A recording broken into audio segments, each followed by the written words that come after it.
Well, Social Cam, it's been a minute since I've been on my bed of affliction and unable to speak to you all. And I've been going through in my body, but still I rise. I'm thankful to the Lord that He is a healer, that He is a redeemer and a way maker. I'm not in full recovery yet. I still have some procedures to take and to undergo, but yet I believe God. I've not been preaching at my full potential as I'm trying to get my physicality together so that I can slay some more demons. Nonetheless, I'm here resting at my home and just thankful that God is still doing business in the same old way. Well, I have quite a few people that have been asking me when I will be back in revival, and I'm getting ready to start revival right here. I've been giving out a few messages to some of my colleagues, and I've been writing some sermons to some of my friends, but here is an old text, an old message. I'm not going to tell you directly where. You're going to have to research the word for yourself if you're going to steal this message and re-preach it. And the title of the message is The Next One is on the House. The next one is on the house. It is pertaining to Jesus and the man who was on his bed of affliction and who was raised up on the roof, on top of the house. He could not see Jesus for the press. I feel my voice coming.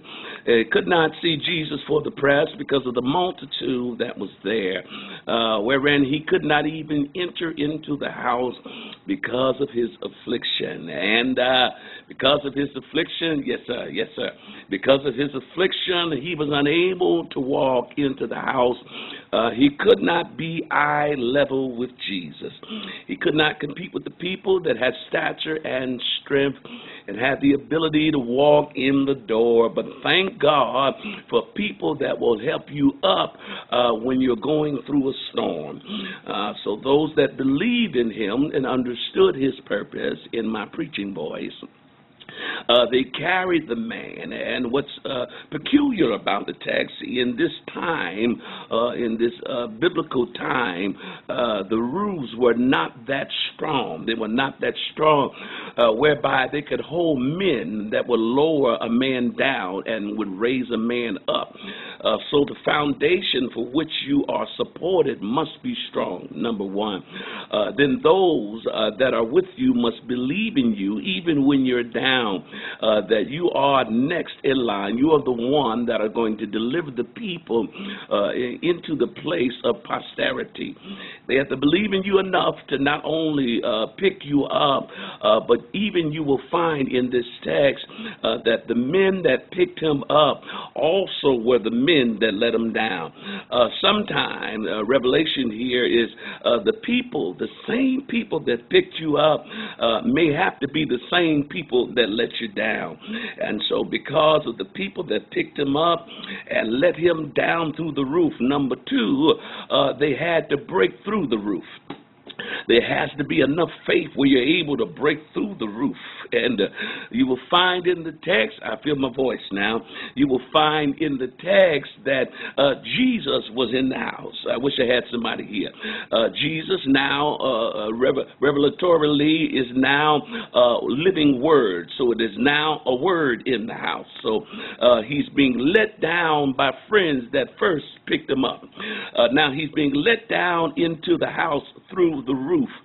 Lo and behold, Jesus, the word that's in the inside of the house, because the man's faith, he was not able to see Jesus as others had seen them because of his physical impairments.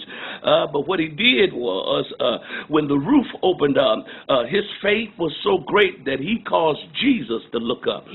You are indeed somebody when you can cause Jesus to look up.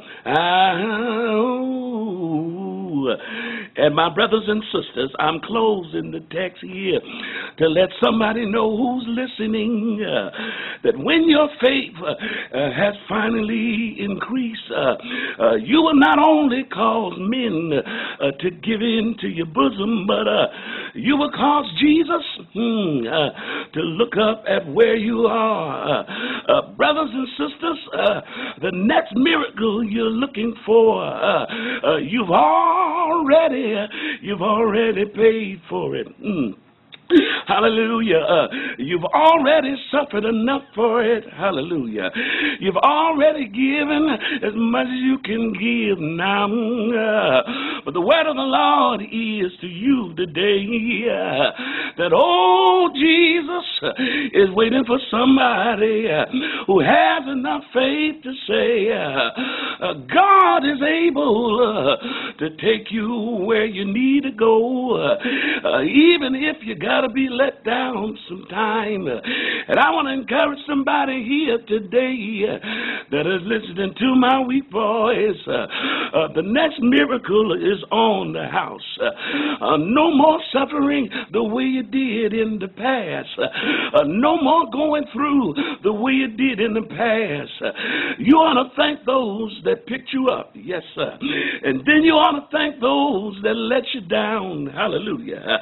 You ought to appreciate that God is watching. But one thing I want them to know, this is the last time that you ever let me down. Once I get hold to a word, I'll never be here again. If the Lord, if you need somebody, oh, here am I, oh